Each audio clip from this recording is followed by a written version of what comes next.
Welcome to ఏకిస్. World pharmacist day పురస్కరించుకుని శ్రీకాకుళం జిల్లా హెచ్చర్ల మండలం హెచ్చర్లలో గల శివాని ఫార్మసిస్ట్ కాలేజీ యొక్క విద్యార్థులు భారీ ర్యాలీని అయితే నిర్వహించడం జరిగింది. దానిలో భాగంగా ఫార్మసిస్ట్ విద్యార్థుల యొక్క అవగాహన ప్రజలకు తెలియజేశారు. ప్లకార్డులతో పాటు ఫార్మసిస్ట్ విద్యార్థులు ఫార్మసిస్ట్ ఉండే లోటుపాట్లు అన్ని జనాలకు తెలిసే విధంగా తెలియజేది. దీని మరిన్ని విషయాలు తెలుసుకోవడం కోసం మనతో పాటు శివాని ఫార్మసిస్ట్ కాలేజ్ ప్రిన్సిపాల్ గారు మనతో ఉన్నారు. రండి సార్, ఎందుకు ర్యాలీ నిర్వహించారో చెప్పండి, తెలియజేయండి. ప్రతి సంవత్సరము ఈ రోజంట సెప్టెంబర్ 25న ప్రపంచం మొత్తము ఫార్మసిస్టులు అందరూ కలిసి ఫార్మసిస్ట్ డే జరుపుకోవడం జరుగుతుంది. ప్రతి సంవత్సరం కూడా ఈ సంవత్సరం కూడా మేము మాతో పాటు ఈ సంవత్సరం ఏంటంటే pharmacy association of Andhra Pradesh Venumadhav గారు, సురేంద్ర గారు ఈ సంవత్సరం మాతో జాయిన్ అయ్యి మా యొక్క స్టూడెంట్స్తోని మేము ఈ ర్యాలీ జరపడం జరిగింది. మెయిన్ ఇంపార్టెన్స్ ఏంటంటే ఫార్మసీ యొక్క విశిష్టత, ఫార్మసిస్టుల యొక్క ఈ సొసైటీలో వారి యొక్క ఇంపార్టెన్స్ని తెలియజేయడానికి ఈ ర్యాలీ సొసైటీలో అవేర్నెస్ క్రియేట్ చేయడానికి ఈ ర్యాలీ కండక్ట్ చేసాం. ఈ రోజుల్లో మనం చూసుకుంటే ఫార్మసిస్ట్ ఇటు హాస్పిటల్లో కానీ అటు ఇండస్ట్రీలో కానీ వాళ్ళ యొక్క రోల్ ఎంతో కొనియాడింది. సో ఇటు హాస్పిటల్లో వచ్చేసరికి ఏంటంటే అలాంగ్ డాక్టర్తో పాటు ఫార్మసిస్టులు ఏంటంటే డ్రగ్స్ ఎలా తీసుకోవాలి, అవి తీసుకుంటే ఎంత డోస్లో తీసుకోవాలి, అవి తీసుకుంటే వాటి వల్ల వచ్చే సైడ్ ఎఫెక్ట్స్ ఏంటంటే ఇవన్నీ కూడా పేషెంట్స్ని ఎడ్యుకేట్ చేసి ప్రాపర్గా డ్రగ్స్ చూసేటట్లు సొసైటీలో మా ఫార్మసిస్టులు జరుగుతుంది. అలాగే ఇండస్ట్రీకి వచ్చేసరికి డ్రగ్స్ ఎలా తయారు చేయాలి, వాటి యొక్క మ్యానుఫ్యాక్చరింగ్లోని వాటి యొక్క డిస్కవరీలోని ఫార్మసిస్ట్ రోల్ ఎంత ఉందండి. సో నాకు ఈ అవకాశం ఇచ్చినందుకు ఫార్మసీ అసోసియేషన్ మెంబర్స్కి అలాగే మీడియా మిత్రులకి ధన్యవాదాలు. చెప్పండి, ఫార్మసీ యొక్క విద్యార్థి యొక్క ఉన్న జీవులు ఏంటి, వాళ్ళకి ఒక హక్కులు ఏంటి తెలియచేయండి. యాక్చువల్గా నా పేరు వేణు అండి. 1948 సెక్షన్ 42 ప్రకారం డ్రగ్ అండ్ కాస్మెటిక్ యాక్ట్ ప్రకారము ప్రతి ఒక్క ఫార్మసిస్ట్ అనేది డిస్పెన్సింగ్ చేయాలండి మెడిసిన్ అనేది. అదరు ఇంకెవరికి కూడా హక్కు లేదు.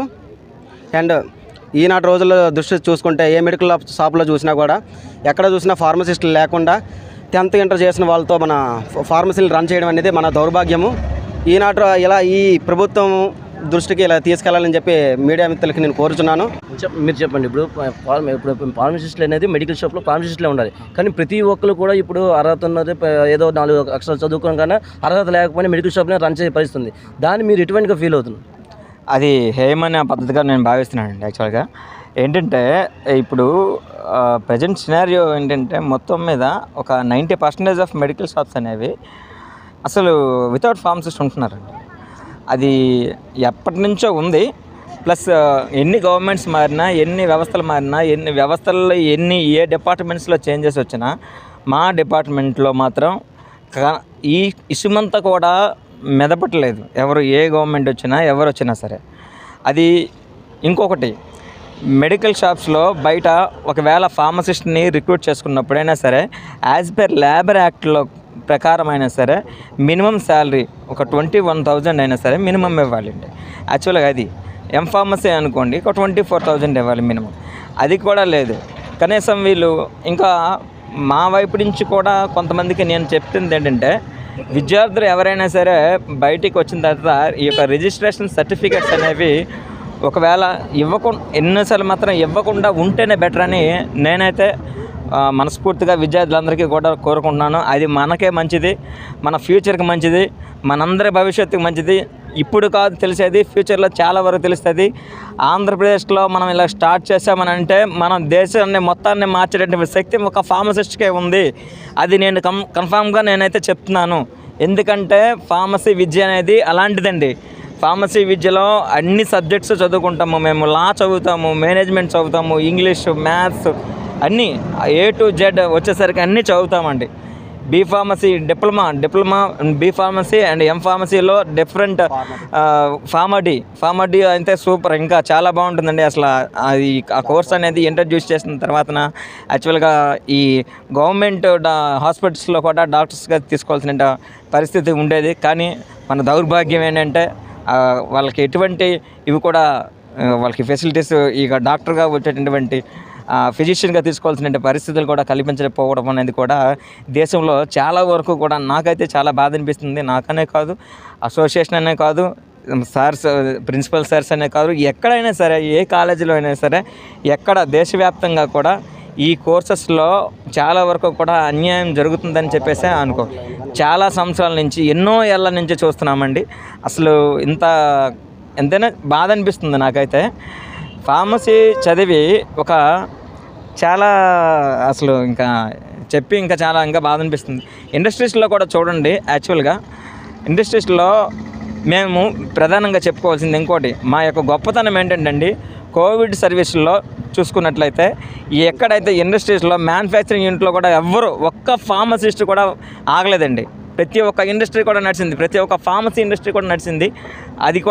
అది ఈ ఫార్మసీ, మా బీ ఫార్మసీ, ఎం ఫార్మసీ, ఇంకా ఫార్మడీ కూడా క్లినికల్ ఫార్మసిస్ట్గా వ్యవహరించి చాలా మంచిగా ఈ వాటి వర్క్ను చేయడం జరిగింది. ఇంకొకటి కోవిడ్ కేర్ సెంటర్స్లోను, ఈ కోవిడ్ హాస్పిటల్స్లోను చాలా వరకు కూడా చాలా హెల్ప్ చేసి నిరంతరంగా 24/7 కూడా వర్క్ చేసే రోజులు అనేవి కోవిడ్ 3 వేవుల్లో కూడా చాలా సహాయం చేశారు.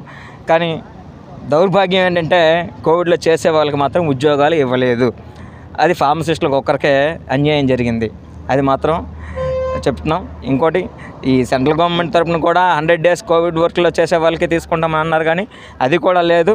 బట్ ఏదైనా సరే అందరం ఫార్మసిస్టులు అందరూ కూడా ఇక్కడ ఆ కోవిడ్ పరిస్థితుల్లో ఎవరైనా సరే ఎక్కడ ఇండస్ట్రీలో కానీ, టీచింగ్లో కానీ, కోవిడ్లో కానీ ఎక్కడా కూడా లేకుండా ఉంటే కోవిడ్ పరిస్థితుల్లో దేశవ్యాప్తంగా కూడా మనం అసలు ఇంకా చాలా వరకు కూడా అతిపెద్ద ప్రజాస్వామ్య రాజ్యంలో మనం ఇంకా వెనకబడిపోయి ఉండేది. ఆర్థిక పరిస్థితి మొత్తం దివాలా తీసేది. ఫార్మసిస్ట్ లేకపోతే ఆర్థిక వ్యవస్థ మొత్తం కూడా దివాలా తీసేటువంటి పరిస్థితి కూడా ఉండేది.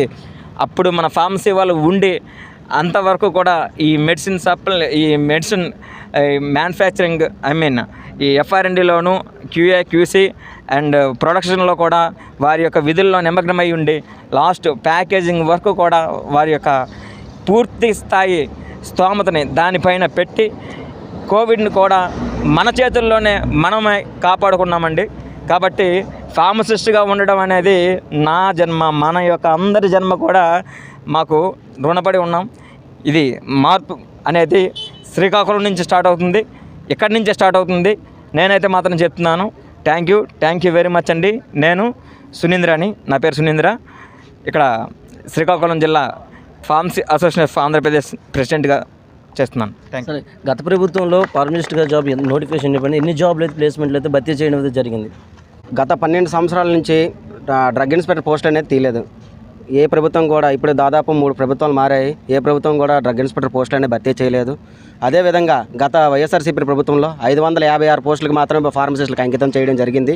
కానీ ఈ ప్రభుత్వం అయినా మాకు ఎలాగైనా ఆదుకొని మినిమము 2000 దాకా జాబులు తీసేటట్టుగా చూస్తారేమో చూస్తున్నాము. అదేవిధంగా విలేజ్ క్లినిక్ల్లో ప్రతి ఫార్మసిస్ట్ అవకాశాలు ఇప్పిస్తారని కోరుచున్నాము. అయితే ప్రత్యేకించి ఏంటంటే చదువు కానీ ఫార్మసిస్టులకు ఎటువంటి గుర్తింపు రావట్లేదు, ఎవరు పెడితే వాళ్ళు ఫార్మసిస్ట్గా వ్యవహరిస్తున్నారు.